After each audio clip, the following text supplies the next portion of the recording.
ఎంతో కొంత జగన్మోహన్ రెడ్డి గారిని, వైసీపీ పార్టీని కించపరచాలి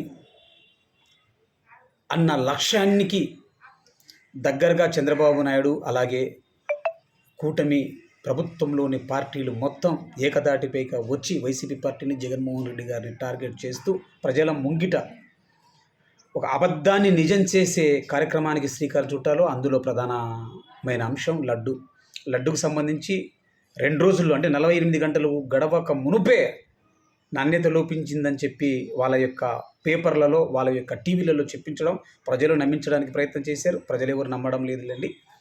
చేయడం వెంటనే కర్ణాటకకు సంబంధించిన ఒక డైరీ ఫామ్ నుంచి కర్ణాటక ప్రభుత్వ పరిధిలో పనిచేసి డైరీ నుంచి గీ తెప్పించడం, గతంలో మాదిరిగా నాణ్యత వచ్చింది, అబ్బా బడే వాసన వస్తుందని వీళ్ళే చెప్పుకోవడం, వీళ్ళే మాట్లాడుకోవడం. సరే ఓకే, కూటమి ప్రభుత్వంలో ఉన్నటువంటి ప్రభుత్వ విజయ డైరీ నుంచి నెయ్యిని ఎందుకు తీసుకోకూడదు? అది పనికిరాదా? కూటమి ప్రభుత్వంలో ఉన్నటువంటి పదుల సంఖ్యలో ఉన్నటువంటి పాల ఉత్పత్తుల సహకార సంఘాల నుంచి నెయ్యి సేకరించవచ్చు కదా. భారతదేశంలో పాడి పరిశ్రమకు ఆంధ్రప్రదేశ్ వాళ్ళం.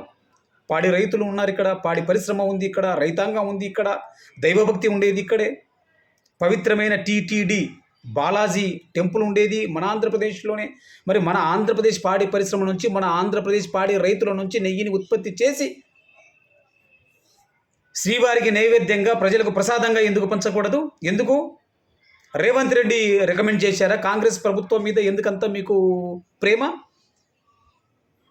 కర్ణాటక కాంగ్రెస్ ప్రభుత్వ హయాంలో నడిచే కర్ణాటక డైరీ ఫామ్ నుంచి మీరు నెయ్యి ఎందుకు తీసుకుంటున్నారు? మన దగ్గర నెయ్యి దొరకదా?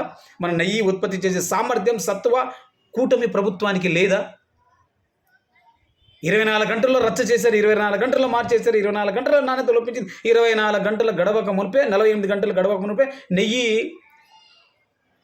మీరు పంపించిన నెయ్యితో తయారు చేసిన లడ్డు సువాసన వెదజల్లుతుంది, నాణ్యమైన లడ్డు వచ్చింది. ఎంత కథన రక్తి కట్టించారు చంద్రబాబు నాయుడు గారు. పాపం పండగ తప్పదు. నిజంగా తప్పు చేసి ఉంటే అది ఏ ప్రభుత్వమైనా, ఏ నాయకుడైనా. కానీ ఆ అంశాన్ని, దేవుణ్ణి అడ్డం పెట్టుకొని మీరు ఆడిన ఈ నాటకాన్ని మాత్రం నిజమైతే మాత్రం నాశనమైపోయేది ఎవరో మీరే తెలుసుకోండి.